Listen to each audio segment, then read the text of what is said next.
gonna show you how to make the easiest lemon curd. I promise you can do it. If you have any kind of a whisk, some lemons, eggs, sugar, a little bit of butter, you are going to be able to make a lemon curd. And so let's make it. First, you're gonna put your sugar in. Use the pot that you're gonna put onto the stove. So a single batch of lemon curd is gonna fill 2 of these jars. This is a pint-sized jar. So it's the smaller of the mason jars. 1 batch of lemon curd is gonna fill 2 of those. So sometimes I wanna make more, so I actually triple the batch, make it in a big stock pot, and then it fills like several big jars. And it's awesome because this doesn't take very long. You're just gonna whisk it on the stove for a little bit. And then you have this amazing lemon curd that you can put on scones. You can give as gifts to people, or literally just eat it with a spoon. Everyone was sending us ideas of things you could put it on, like pancakes, or stroopwafels, or use it as like the filling on a cake, or put it on a tart. Or other people said, what about cottage cheese or yogurt? And quite honestly, you're gonna wanna just eat it out of the pan, just like that, because it tastes so good. So my 3 eggs are in there, 1 cup of sugar, and then I take 3 lemons and I zest the lemons straight into the pot. Okay, zesting means that you're taking the darker yellow part off. You need to have a really thin grater, essentially. This is called a zester, okay? If you need a zester, just comment below. I'll send you the link to some of my favorite baking tools, and they'll get you all set up. Lemon curd is awesome because it doesn't go into the oven. You just whisk it on the stove, and the thing that makes it thicken together is the eggs. The eggs make it come together, and it makes it so creamy. So lemon curd is just sugar, eggs, lemon zest. Then we're gonna juice our lemons. Where's my 3rd lemon? Here, take this one. Then we're gonna juice the lemons, and then we're gonna whisk it really good before we put it on the stove, because we want the eggs to get mixed together. We don't want the eggs to be lumpy in there, so you don't put this on the stove until you get all the ingredients mixed together. Then we're gonna drop in just a little bit of butter, and we're gonna stir it gently on the stove until it thickens up a little bit. So we need a knife. And here's what I suggest. Make sure that you wipe all of that delicious lemon zest off the bottom of your zester.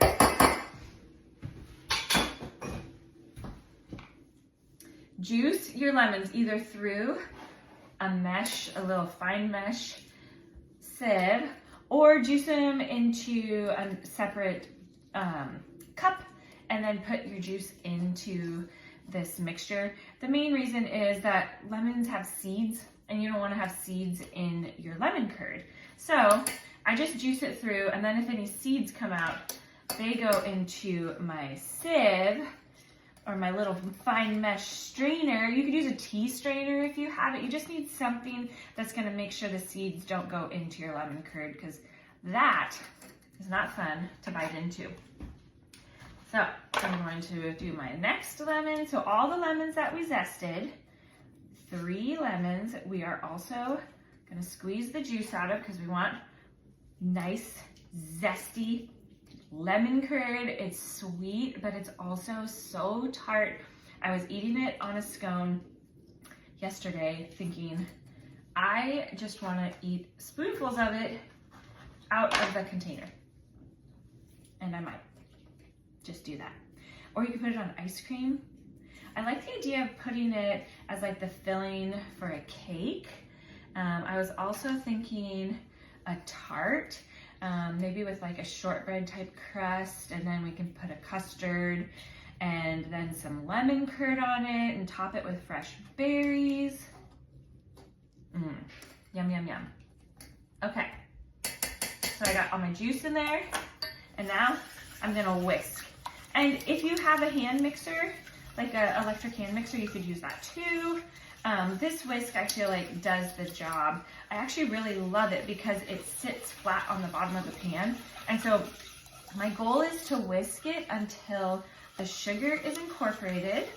And essentially you don't want to see any remains of like the egg white in there. So you want to be able to pull it up and there's no gloppiness. You see how there's that little like glob of egg white that went down? So I'm going to keep whisking until I feel like it's all incorporated really well. And then we're going to go put it on the stove and I'm going to whisk a little bit more. And I'll show you what it looks like when it's all done. Okay, I thought lemon curd was really hard to make. And the thing that inspired me to actually figure it out, which was really only a couple years ago. So here I am, I'm giving you the recipe. It's on the blog. Comment below. I'll send it to you so that you can have the full recipe too. And the blog actually includes the recipe for Devonshire cream as well, or at least our American version of it. Okay, see, I'm doing my test to see, are there any globs? We don't want any of the globs because if there's globs of the egg, and this is a very scientific term, the globs of the egg will start to cook in there and it will make your lemon curd chunky. And we want it nice and smooth. So make a mess, whisk till you feel like, oh my goodness, I've whisked until my arm is tired, but it's smooth. Now it's just like liquid coming off of there. So let's go cook it.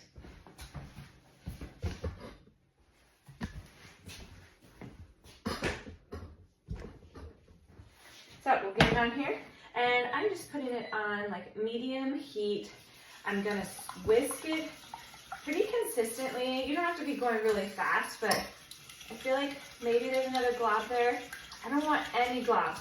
When I make the larger batches, it's actually a little bit easier to ensure that there's no chunks in it because I do it in the bigger pot and then I use my electric mixer and just like, the electric mixer does like a way better job than just me whisking it. But the electric mixer makes one batch just go flying out everywhere. And so sometimes I think maybe you should just make a triple batch. Like get 9 lemons, 9 eggs, 3 cups of sugar, and just make a big batch of it. Because you can actually freeze lemon curd. If you put it into a jar, you can just freeze it and you will have lemon curd waiting for you in the freezer whenever you want to have scones. Or any of the other amazing things that people have said you could top it with. I dare you. I dare you to find something that I haven't listed to put it on because I know that there's like so many different things that you would enjoy it on. So that's starting to whisk. Then you want to take your butter, which it's 1/4 of a cup of butter, so that's half of a stick. Here in America, 1 stick is half a cup of butter. So I just cut it up into small little pieces and I'm dropping that in. The butter helps to make it creamy. And so it's nice though if you don't just put the whole blob in there. You don't want the like half of the brick.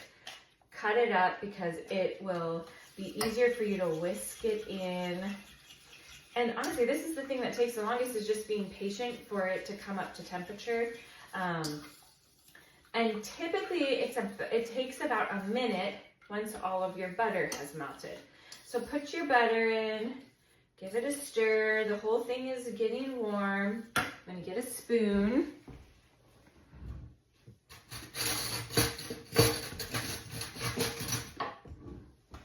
The spoon is important because when it starts to simmer, you're gonna whisk it for about a minute until it starts to look a little bit thick. It doesn't take very long once it starts to simmer. And then you're gonna dip your spoon in. And if the lemon curd is thick on your spoon, that means that it has cooked long enough. It's not going to be as thick as it will be because it's hot. Once it cools down, it gets thicker. And this is probably a little bit of a preference thing. You could cook yours a little bit longer if you want it to set up even more. But I really like our lemon curd to be very creamy and smooth. Like it almost will just run off of the scone if you put too much on. If you cook it, the longer you cook it, the more the eggs set up. And so the longer you cook it, the thicker it gets, and the consistency can get a little bit strange. And so this is like, maybe you should make a couple batches and decide, do you like it a little bit thinner? Do you like yours thicker? This is the cool thing about doing any kind of cooking, is that it's an experiment. You get to test it out, and you get to make it however your family likes. So you might say, Kelly, no way, I don't want it running off of my scone. I want it to be thick like jelly. Just cook it longer. This is our preference. You get to have your preference. So right now, the butter is starting to melt. Come on over here. And I know that today I don't have someone doing the camera work for me, so you get me moving you around. But the butter is starting to melt. It's still very liquidy. See how liquidy it is? There will be some stuff like hanging off of your whisk. That's the lemon zest. So that zest is in there and it gets kind of stuck to the whisk. Don't be worried, that's not part of your eggs being strange. Okay, take a look at this. It's very thin, but we need it to come up to a simmer.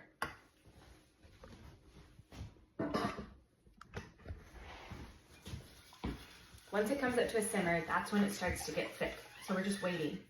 We're waiting for it. And what I found is that it starts to change color just a little bit. When you first start whisking it on the stove, it seems really watery looking.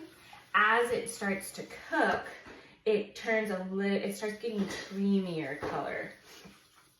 And so I'm waiting, trying to be patient. I'm only gonna turn the temperature up a little bit, so it's kind of like medium high right now.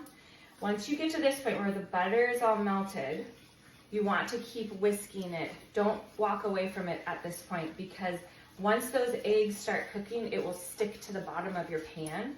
So this is one of those things that once you put it on the stove, you really want to be able to just give it your full attention.